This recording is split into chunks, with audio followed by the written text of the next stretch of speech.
때는 1979년. 미국 북동부에 사는 고든 마이클 스칼리오는 어느 날 회사에서 자문회의를 이끌어가던 중 목소리가 나오지 않게 되는 경험을 하게 된다. 병원으로 옮겨진 그날 밤, 그는 병실에 떠다니는 한 여인의 환영을 보게 되고 그녀가 지시하는 것을 받아쓰게 된다. 바로 이것이 그의 예언의 시작이었다. 그 다음날 그는 목소리를 되찾게 되었을 뿐만 아니라 사람의 몸에서 빛나는 오로라를 보게 된다. 이렇게 특별한 능력은 더 나아가 인간의 내부까지 환히 볼 수 있게 되었다. 어느 날 의사도 알아내지 못하는 병을 앓고 있던 아들을 가진 한 여인이 그를 방문하는데, 소년이 병 때문에 아픈 것이 아니라 2년 전부터 몸에 축적된 중금속 중독에 걸려 있음을 투시하고 그 사실을 알려준다. 마이클 스칼리오는 전자과학을 전공한 과학도였으나 꿈의 상태나 무의식 상태에서 일어나는 자동 투시로 미래를 내다보고 충격적인 예언을 전했다고 한다. 그의 예언은 미국을 비롯한 세계 여러 나라의 사람들이 천재지변이 일어나기에 앞서 피할 수 있도록 경고하고 있다. 오늘은 충격 대예언이라는 책의 내용 중 마이클 스칼리온의 예언에 대해 이야기해보겠다.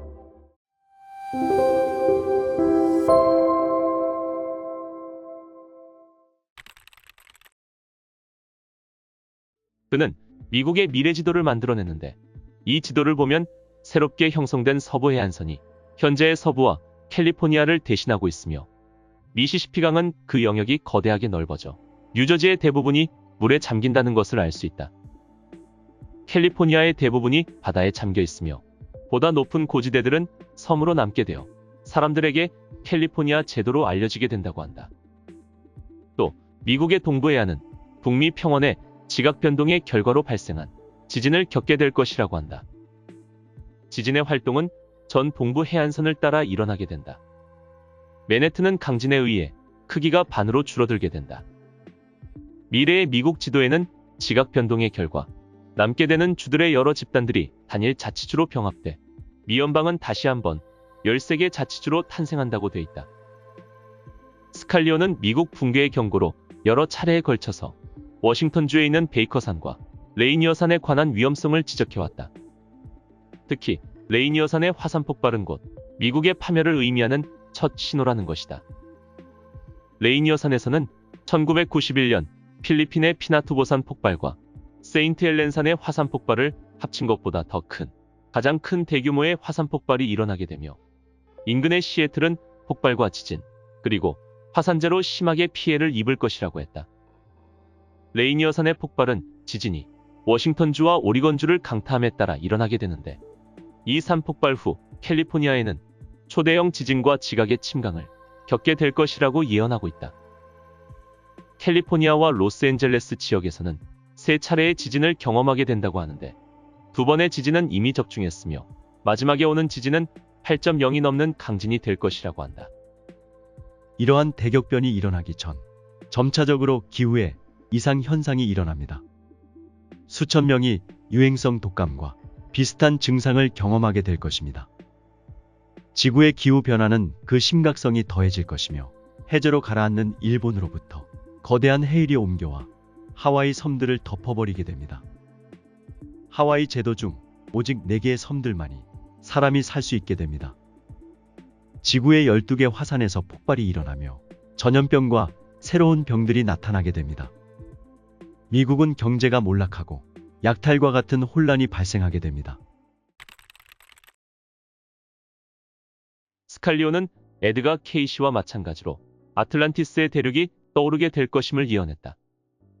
아틀란티스가 가라앉은 것은 지각구조판이 7도 정도 이동하여 일어난 것이며, 단 하루 동안에 바다 밑으로 사라졌다고 말한다. 아틀란티스는 대서양 밑바닥에서 떠오르게 될 것입니다. 침몰 당시 아틀란티스 대륙의 위치는 미서부 해안 지역과 아프리카, 영국의 사이였습니다. 한편 스칼리오는 아틀란티스 대륙과 함께 또 하나의 땅이 떠오른다고 예언한다.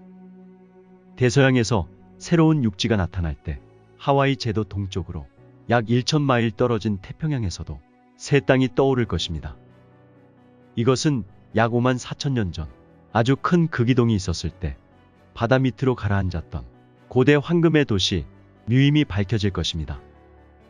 그 기록들은 새로운 푸른빛의 어린이들이 어른이 되었을 때 비로소 해독할 수 있을 것입니다.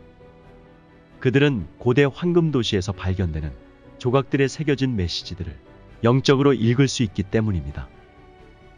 합리적 과학자인 스칼리온도 이 부분에서는 아주 묘한 말로 틀고 있다.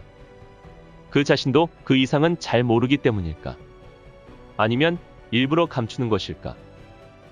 분명한 것은 지구 대격변을 겪은 다음에도 우리의 후손들이 존재한다는 사실이다. 지구 자장의 이동은 지구 순환에 있어서는 자연스러운 현상이다. 지질학적 견지에서 보면 변화는 수십억 년을 통해서 일어난다. 그러나 그 변화가 돌발적으로 발생했던 기록이 남아있는 시기도 있다. 예를 들어 폼페이, 크라카타우의 화산 등이 그런 것이다. 이런 변화나 자장의 이동은 지구가 자기적 에너지체이기 때문에 생긴다. 달의 위치와 궤도, 다른 위성과 별들의 배열 등에 의해 영향을 받아 일어나는 것이다. 우리는 달이 조수와 인간의 의식과 수생 생물에 영향을 주는 것을 알고 있다. 이런 것을 토대로 볼 때 다른 위성들의 에너지가 지구의 변화를 가져다 줄 수 있다는 것을 알 수 있다. 한편 우리 인간들도 각자 전자기의 몸체를 가지고 있다. 우리 각자는 고유한 전자장을 발생시키는 생화학적 실제인 것이며 이 고유한 전자장은 다른 개체인 전자장과 서로 상호작용을 한다. 즉, 살아있는 자각체인 지구와 우리 인간들과 눈에 보이지 않는 세계는 서로 상호작용을 한다는 것이다. 하늘과 땅과 인간은 모두 상호 연결이 되어 있어서 각자에게 영향을 끼치지 않고는 아무것도 할 수 없다. 대격변의 시기는 자기적 에너지가 총력적으로 증가되는 과정으로 인간의 육체와 정신에도 엄청난 영향을 미칠 것이다. 육체적으로는 질병의 영향력이 확대되고 아직 나타나지 않았던 질병들도 잇따라 나타날 것이다. 대재난의 시기에는 닥쳐올 새로운 질병들과 갑작스런 역병들이 합쳐져 지구상을 휩쓸게 될 것이다. 자기 에너지들이 이러한 모든 것을 가속화시킨다. 한편 자기 에너지들은 정신적으로 인간의 직관력과 통찰력을 고양시켜주며 영적 치유자들의 능력도 아울러 증가시킨다. 스칼리온이 본 환영에 의하면 앞으로는 기적이라는 현상들이 상당히 보편적으로 나타난다. 이 재난의 시기에는 지구자장의 변화, 행성의 순환주기, 인간의식의 순환주기들이 모두 융합되어 모든 사건들이 그 정점에 달하게 되는 것이다. 따라서 이 시기는 잘만 하면 개인과 인류의 영적 발전과 성장을 위한 절호의 기회를 제공하는 것이다.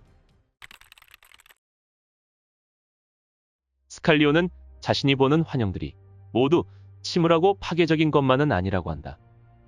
그는 지구의 영적인 깨달음을 보았는데 대변화 후 살아남은 사람들이 한마음으로 살아가는 새로운 지구의 모습을 보았다고 한다. 공기는 맑고 깨끗해지고 더 이상 오존층 파괴는 일어나지 않습니다. 자동차는 없어지고 바퀴 없이 땅에서 움직일 수 있는 길다란 형태의 대중교통 수단이 등장합니다. 텔레파시로 사람들끼리 대화하며 사람과 동물 사이에도 의사소통을 합니다. 에이즈나 다른 전염병들을 포함한 많은 병들은 모두 사라집니다. 빛과 소리를 이용한 뛰어난 치료 방법을 사용하며 사람의 평균 수명 또한 늘어납니다. 스칼리온에 따르면 대재난을 거친 후 깨끗해지는 것도 지구 자체가 변신해 이런 질병들이 새 환경에서 생존할 수 없기 때문이라는 것이다. 그는 자신이 본 환영을 3번 이상 반복해서 봄으로써 확실해질 경우에만 사람들에게 알렸다. 스칼리온에 의하면 미래의 사건들을 정확히 그 시간대에 일어난다고 얘기하는 것은 무척 어려운 일이라고 한다.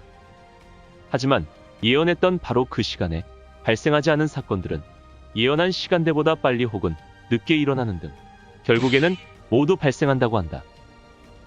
시간이 흐를수록 지구에 발생할 일에 대해서 사람들은 민감해지고 귀 기울여 듣는 모든 사람들에게 미래의 사건들을 지각할 수 있는 경고가 주어질 것이라고 한다. 메시지는 모든 사람에게 똑같이 주어진다. 깨어있는 의식이 있으면 반드시 대안을 마련할 수 있다. 개개인이 어떻게 선택하느냐에 따라 미래가 설정되게 되는 것이다.